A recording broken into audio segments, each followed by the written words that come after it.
Lo que ocurrió en Cali no fue simplemente un discurso, fue una declaración de principios. Desde su tierra natal, María Fernanda Cabal no solo habló de política, habló de identidad, de nación y de una batalla ideológica que, según ella, definirá el futuro de Colombia. En un mensaje cargado de emoción y confrontación directa, dejó claro que su lucha no es por popularidad, sino por coherencia. Planteó que el país atraviesa una inversión de valores donde, desde su visión, se ha normalizado lo incorrecto y se ha debilitado el carácter nacional. Su intervención fue una crítica frontal al socialismo, a la narrativa de la izquierda y a lo que considera una estrategia para reescribir la historia y manipular la opinión pública. Pero más allá de las frases polémicas, lo que quiso transmitir fue algo más profundo, que el liderazgo exige valentía, que no se puede negociar con lo que se considera destructivo, y que la defensa de la libertad, la familia y la institucionalidad debe hacerse sin miedo. Cali no solo la escuchó, Cali fue el escenario donde reafirmó que su proyecto político es, ante todo, una cruzada ideológica. La tierra hace sentir la pasión de donde uno nació. Y es clave hacer énfasis en eso, porque el sentido de nación es donde uno nació, su nacimiento. Por eso la nación tiene espíritu. Por eso las naciones se forman con carácter espiritual. Por eso hay un vínculo emocional que nunca se pierde. Así las personas migren a otro país, por cualquier circunstancia. Siempre siente uno que hay orfandad, que hay deseo de retornar. Uno es semilla de esta tierra. Y quiero darles de verdad las gracias. La dama de hierro, Margaret Thatcher, dijo: puede que tengas que librar una batalla más de una vez para ganarla. Y hoy quiero decirles que mi batalla es por una nación de gente buena, donde con la ayuda de Dios vamos a derrotar a un demonio que se llama el socialismo.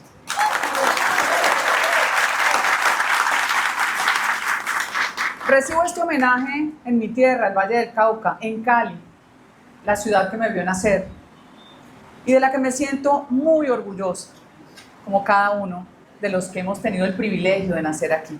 En la vida siempre aparece una decisión silenciosa que marca el destino: seguir el camino de la comodidad o elegir el de la coherencia. El primero es atractivo, no exige enfrentamientos ni posiciones firmes, permite adaptarse, guardar silencio y evitar conflictos. Es el espacio donde nadie cuestiona y todo parece tranquilo, pero esa tranquilidad tiene un precio. Poco a poco se diluye la convicción. El otro camino es distinto.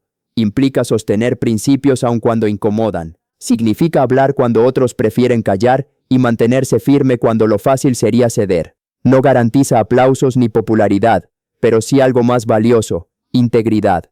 La comodidad protege la imagen, la coherencia protege el carácter. Y cuando el carácter se negocia, se pierde algo que no se recupera fácilmente. Las sociedades avanzan gracias a personas que no ajustan sus valores según la conveniencia del momento. Liderar no es agradar, es asumir el costo de defender lo que se cree correcto. Al final, la verdadera pregunta no es qué opción trae menos problemas, sino cuál te permite mirarte al espejo sin arrepentimiento, porque lo cómodo pasa, lo coherente permanece. Aquí ratifico que uno tiene dos opciones en la vida: el camino de la comodidad o el camino de la coherencia. Y yo escogí ser coherente, aunque el precio sea incomodar a quienes prefieren empeñar esta patria. Durante estos años, elegí hablar cuando era más fácil quedarse callado. Mantenerme firme cuando era más cómodo ceder y construir cuando otros preferían destruir. Porque hacer honor a mi tierra y a mi apellido es ser cabal y poner orden en la casa. Todos recordamos la destrucción de la banda terrorista de la primera línea. La única voz que se levantó en el Congreso de la República mientras le hacían un debate al ministro Diego Molano fue la mía.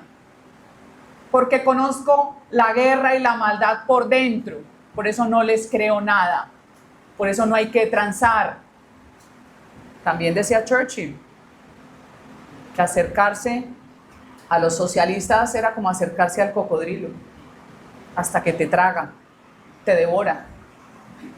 Yo sabía que ese invento que romantizaron como estallido social, que esa palabra o esa frase no se puede repetir porque legitima la mentira de romantizar la barbarie, porque es la forma en que los comunistas deconstruyen la historia y a través de mitos y leyendas inventan fábulas llenas de mentiras para que las siguientes generaciones sigan comprando su basura.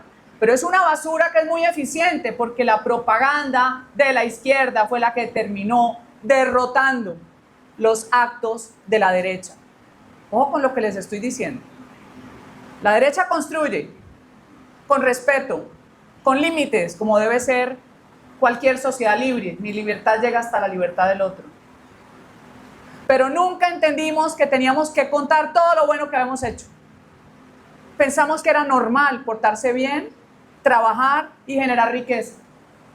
Sí, es normal, pero no en un universo enfrentado a la basura socialista y a la demencia de la mentalidad criminal del socialista.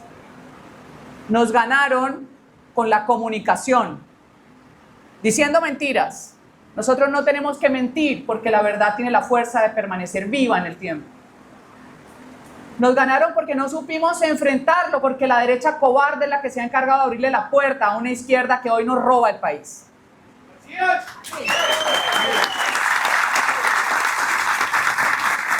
Hoy me aterré cuando le puse a mi papá, que lo acaban de operar, tiene 91 años, en una medicina que desarrolló este país inigualable y que destruyó el bárbaro bandido de Gustavo Petro y sus secuaces. Hoy se muere la gente sin medicamentos que nunca faltaron. La publicidad que hay en los canales es impresionante, engañando al público con dibujos y muñequitos diciendo que bajaron la inflación del 13 al 5%. ¿Es legal la publicidad engañosa? Sí, la política es engañosa. ¿Es legal? Con la plata de todos los colombianos, defraudando todo un proyecto de país. ¿Quiénes quieren que vivamos mal? Los dementes, los malvados. Y el no enfrentarlos y el dejar que se apropiaran de la narrativa y nos reescribieran la historia hizo que hoy tengamos un comunista psicópata de presidente, con una seria amenaza de robarse las elecciones, porque recuerden, la estrategia se llama inversión revolucionaria. Ellos tuercen la realidad, lo bueno es malo y lo malo es bueno, a la víctima la vuelven victimario, y los victimarios en el Congreso dando cátedra, como ayer Sandra Ramírez en la Universidad de AFIT. Las naciones no caen solamente por la fuerza de sus adversarios. También se debilitan cuando quienes deberían defenderlas dudan, retroceden o prefieren no incomodar. La historia demuestra que el silencio estratégico muchas veces termina siendo complicidad involuntaria. Cuando la firmeza se reemplaza por cálculo político y la defensa de principios se cambia por conveniencia electoral, se abre un espacio peligroso. Ese vacío no permanece libre, alguien lo ocupa, y casi siempre lo ocupa quien sí tiene claridad ideológica y determinación. La tibieza no hace ruido, pero erosiona. No confronta discursos radicales, intenta conciliarlos. No responde con convicción, busca acomodarse. Así, paso a paso, se normalizan ideas que antes parecían impensables. Una derecha sin carácter termina legitimando aquello que dice combatir. Cuando se renuncia al debate cultural, cuando se evita llamar las cosas por su nombre por miedo a la crítica, se fortalece al adversario. El problema no es solo quién avanza, sino quién dejó de resistir. Porque en política, la falta de firmeza también transforma el rumbo de un país. La pregunta es clara: ¿se gobierna con convicción o con temor? Detesto a los tibios, por cobardes. Aquí entendimos que esta ciudad no la acabaron un poco de vagos, malandros, marihuaneros y degenerados financiados por el ELN y las FARC. Lo dije ese día en el Congreso de la República. Y hoy están las sentencias judiciales, que las tengo todas, donde se comprobó cómo toda la financiación de los bloqueos de Cali venía del bandidaje. Pero en Colombia los malos son muy malos y tenemos que ponernos las pilas. El mundo cambió desde que ganó un presidente al que yo apoyé incondicionalmente en el 2016, que es Donald Trump. El mundo cambió cambió. Todas las fichas de ese ajedrez del poder y de la geopolítica cambiaron para bendición de la libertad. Puede que sus formas no gusten, a mí me fascina. Nadie apoyaba aquí a Trump. Casi me acaban a mí con la crítica por apoyar a Trump. Tengo la gorra desde el 2016.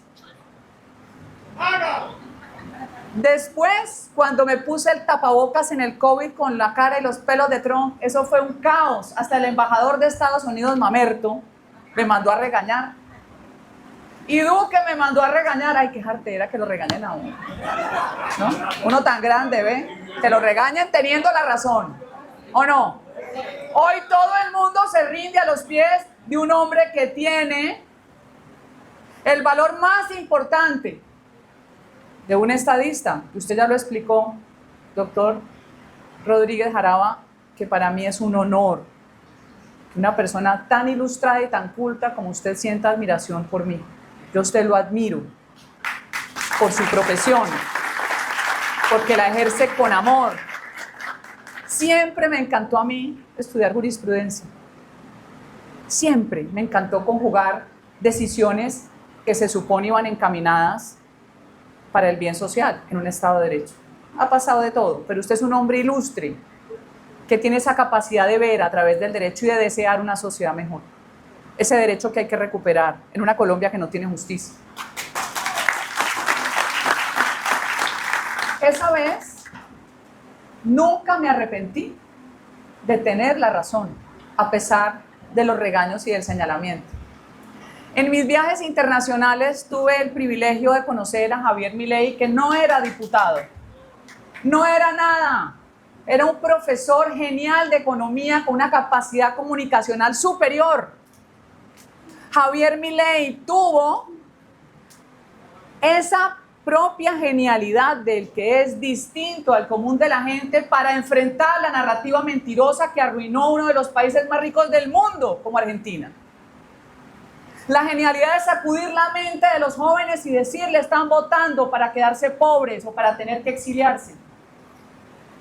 Tuvo la berraquera de llamar las cosas por su nombre, las cosas como son, la casta ladrona. Como aquí la élite revolucionaria, que desde Bogotá firma pactos con la criminalidad para seguir compartiendo el poder, como Santos, traidor, detestable. Tuve el privilegio de conocer a alguien más cercano, que hoy es presidente, José Antonio Cast, que iré a su posesión, que será el próximo 11 de marzo. Lo conocí cuando ni siquiera era congresista y le tocó salirse de la derecha cobarde y crear el Partido Republicano, así como a Milei le tocó crear su partido La Libertad Avanza, porque Juntos por el Cambio lo llamaba Juntos por el Cargo, ¿no se acuerdan? Juntos por el Cargo. Hay momentos en la historia en que los pueblos se cansan del discurso vacío y de las élites que administran la decadencia como si fuera estabilidad, y es ahí cuando surgen figuras que no buscan caer bien, sino sacudir conciencias. En Argentina apareció Javier Milei, enfrentando décadas de populismo con un lenguaje frontal, sin pedir permiso al establecimiento. Decidió llamar a la casta por su nombre y convertir la indignación ciudadana en una fuerza política real. En Estados Unidos, Donald Trump rompió con la corrección política tradicional, desafió no solo a la izquierda, sino también a su propio partido. Entendió que la batalla no era solo electoral, sino cultural. En Chile, José Antonio Cast tomó distancia de una derecha que consideró complaciente y decidió construir una alternativa firme en defensa del orden, la familia y la libertad. ¿Y qué tiene que ver todo esto con María Fernanda Cabal? Precisamente ahí está el punto. Cabal se identifica con esa línea de liderazgo que no negocia principios para ganar simpatía. Su discurso conecta con esa idea de que la tibieza abre la puerta al avance ideológico del adversario. Ella comparte la visión de que el problema no es solo económico o administrativo, sino moral y cultural. Al igual que Milei, ha insistido en confrontar lo que considera una élite política acomodada. Como Trump, ha asumido el costo de ser una figura disruptiva que incomoda incluso dentro de su propio sector. Y como Cast, Ha defendido abiertamente valores tradicionales sin moderar su postura para evitar críticas. La semejanza no está en copiar estilos, sino en la convicción de que la política es una disputa por el alma de la nación. Cabal plantea que cuando la derecha actúa con miedo, termina legitimando aquello que dice combatir. Por eso insiste en coherencia, carácter y firmeza. Más allá de apoyos o cuestionamientos, el mensaje que ella transmite es claro. No se puede enfrentar una ofensiva ideológica con prudencia excesiva. Se necesita claridad, valentía y disposición a asumir el costo. En esa narrativa regional, Cabal se ve a sí misma como parte de una generación de líderes que prefieren ser polémicos antes que irrelevantes, firmes antes que cómodos, porque según esa visión, las sociedades no cambian por quienes administran el presente, sino por quienes se atreven a desafiarlo. Si este análisis te aportó claridad y te ayudó a entender el contexto de este discurso, este es el momento de apoyar este espacio. Suscríbete al canal para que más personas puedan acceder a este tipo de contenido, dale like para que el mensaje siga creciendo y comparte este video con quienes necesitan escuchar otra perspectiva. Y déjame tu comentario. ¿Crees que este tipo de liderazgo es lo que necesita el país? Te leo.